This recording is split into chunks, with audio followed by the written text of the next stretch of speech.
G'day everyone. I've recharged throughout the week, the positivity's back, and I'm here to give you my tips for round 11. So, after Freo's disappointing loss, I've processed it, I've got the hope again, and I've decided to spend my hard-earned cash, fly over to Melbourne, and watch Freo beat the Dees, Anyway, let's get into the start of the round. We've got Sydney up against Richmond. Tigers are going pretty well, but they really have been beating teams they should beat, coming up against a much tougher opponent in Sydney. I've been sort of umming and ahhing about who I'll be going with in this game. I think Tom Lynch is a big out for Richmond, but Sydney have dropped quite a few games at the SCG this year, so I think it's a bit harder to pick than probably what the, it's got a 66, a sort of a 2/3 split of team in regards to people tipping Sydney. But I'll be going with Sydney on this one, and took me a while to sort of settle on that. I thought it might be potential of an upset here and going with Richmond, and I think there is still that potential, but haven't really seen Richmond beat anyone decent yet this year, so I'll be going with Sydney in this game. Then we got Brisbane up against GWS Saturday, and I think this is a game where GWS could surprise, but they've let me down too many times this year, so I'll be going Brisbane for this one. Won't really say too much more on that. We've then got Geelong down in Geelong up against Adelaide. So get the two Adelaide teams back to back to feast on. So Port Adelaide were a bit of a hard snack to digest until about half time, and then they clicked in the gear. So Adelaide sitting at $8 odds. They'll be lucky to pull through in this one, I think, and I think they'll get beaten quite easily. And then we have the game of the round. First versus second. Oh, wait. No. Freo decided to lose their last two games. So, first versus fourth in this game. I'm tipping Melbourne. Because I want to get my tips right. But, really think Freo's got a chance this week if we don't play like we've been playing the last couple of weeks and it doesn't rain. I've looked up the weather forecast. It looks like it's raining. But, people have told me you can't trust the weather forecast in Melbourne. So, here's hoping. If it rains, we're pretty much no chance. If it doesn't rain, who knows? There's probably some stats flying around this week, clutching at straws around, Freo's been subjected to the most pressure acts in the last 2 weeks. I'm like, well, and what does that mean? It just means we haven't handled it. So, we're playing a really mature team that won the flag last year and have gone on huge winning runs. So, I don't think it gets any easier this week. They've finally dropped Bailey Banfield, which is great. They've brought in Darcy Tucker, but more importantly, Brandon Walker. Haven't lost a game this year where Brandon Walker has played. Unless you know Freo, you probably didn't know that, but he wasn't picked in that St Kilda game where we went with Logue, Pearce, and Cox.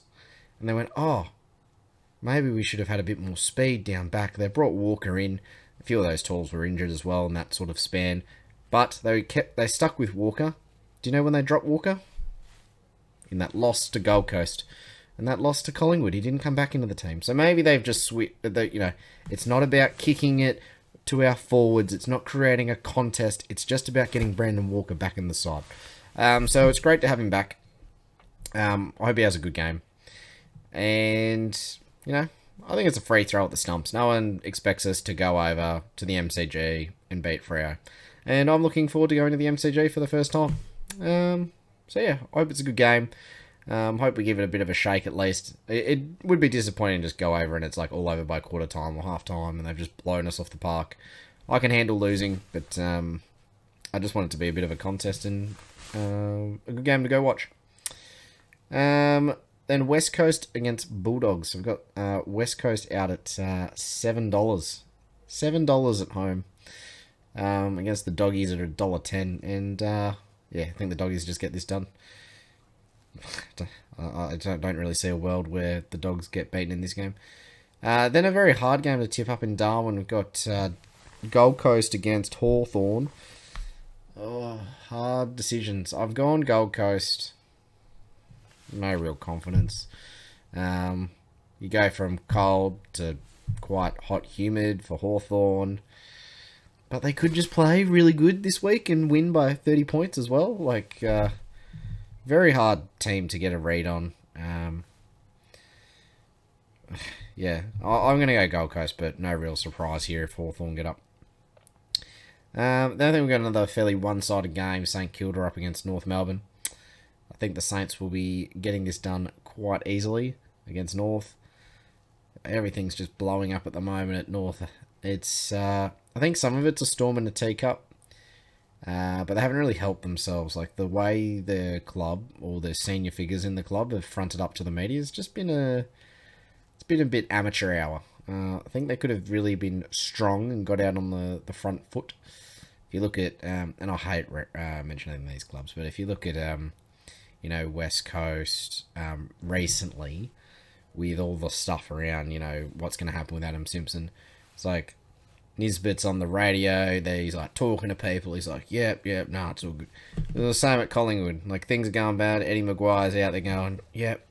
Like, we're managing it. It's just trying to keep the wolves at bay, right? Like, no matter what you say, the media aren't going to go away. Like, there's no silver bullet. There was nothing that North could have actually said this week that made the media stop writing stories, but they could have just cooled the flames a little bit. And I felt like they didn't really do that at all. And so I think things may just get worse and worse and worse as they go. And if they just keep getting smacked, like we've got Saints this week, the pressure intensifies. So, and I don't mind North. I kind of get annoyed that they seem to be the club everyone picks on over there. It's like, oh, we need a team to go to Tasmania. How about North Melbourne? Yeah, just I feel like St Kilda have been a higher underperforming team. Carlton have been pretty rubbish. I get the supporter bases and things in Melbourne, but as someone from like WA that has no real ties to Victoria, like there's a lot of teams in Victoria. Like, why does it always have to be North that get moved out? But anyway, Collingwood against Carlton. I think this must have been in the rolling fixture actually on a Friday or something, because this is the game I've got the option to tip a margin on. I had Collingwood at the start of the week, and then I sort of thought about, it was a game in the wet. Travel back across the Nullarbor. Typically conditions that are a bit harder to back up on. It is a 7-day break for Collingwood, but I've gone the Blues in about 12 points. I think it's just another one of those games where Carlton get up 6-7 goals. Nice juicy lead. Collingwood come home with a bit of a wet sail, but just don't have enough in the bank to get over the top of Carlton. I think having Mackay out is a big factor in this game. Darcy Moore played quite well on Taberner last week. I think he could play quite well against Curnow. And I saw that body size, physicality. You think Curnow could probably beat Darcy Moore, but I think Darcy Moore's probably a bit more athletic, better closing speed, but Curnow's quite quick as well. So I think it's a really interesting matchup. The more I think about it, it's very hard to think who wins that one-on-one contest.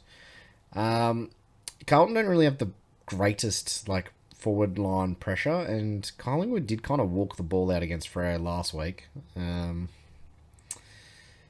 Midfield will probably be a bit of a tough battle for Collingwood. I thought they got beaten in the contested possessions if you're looking at the numbers last week against Freo, but we didn't use the ball very well.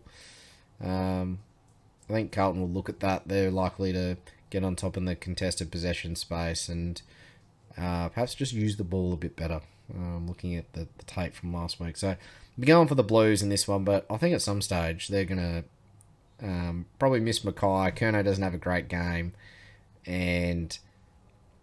or they get run down. They've been so close to getting overhauled, and they've managed to hold on by small margins. Probably not this week, with Collingwood coming off that trip from Perth in the wet. But I think a loss in those sort of circumstances is not too far away. Then the final game, Port Adelaide against Essendon. Now this is a game that I think Essendon can actually win, which makes me feel sick to say that. But I'll be tipping Port Adelaide in this one, and they're just sort of going along. Port, like, they lost 5 in a row, won 4 in a row, played Geelong. No one expected them to beat Geelong in Geelong. Then they get Essendon for the rebound game, and they'll be 5 and 6. So they've almost evened up the ledger. And I'm not sure what their draw actually looks like for the rest of the year, but if they've had that sort of history of being flat track bullies, so if they get some of those lower end teams, they could just start racking it up, finish between 5 and 8, something like that. I think them and the Dogs are probably those teams outside the 8 at the moment that can come in. The team, I'm just thinking who. Oh, I just want to bring the ladder up and see who is currently in the 8 that could come out. So, yeah. So the Richmond-Sydney game, loser will be a threat to the Dogs, and well, the Dogs are a win ahead. So the Dogs are 5 and 5, and so is Collingwood. So if Collingwood do actually get over Carlton, it's a very juicy ladder at the moment. Normally, a pack sort of, there starts to be a bit of separation between some of those teams in that 12 to 9 range, but they're all like only 1 to 2 wins away. Melbourne's got a 2-game gap at the top. But I think I'll talk a bit more about this next week or the week after when the bye rounds start hitting. I'll do a bit of a mid-season review of where teams are at based on where I thought they'd be. I think my top 8 is close-ish. I think I've got 6 teams I picked to finish in the top. I didn't have Sydney and St Kilda in there. But the other 6 teams I did. So, yeah, we'll see where we're at in a couple of weeks. I'm going because I'll be away for a little bit, I probably won't have 2 videos next week. I'll just do 1 video on the Wednesday. I'll probably do a review and a preview for next week. So, thanks everyone. If you're enjoying the content, make sure you leave a like, subscribe, and let me know what you think the upset might be this week. I actually haven't been brave enough to tip one, but we're hoping it's Freo against Melbourne. Alright, see you all. Catch you later. Bye.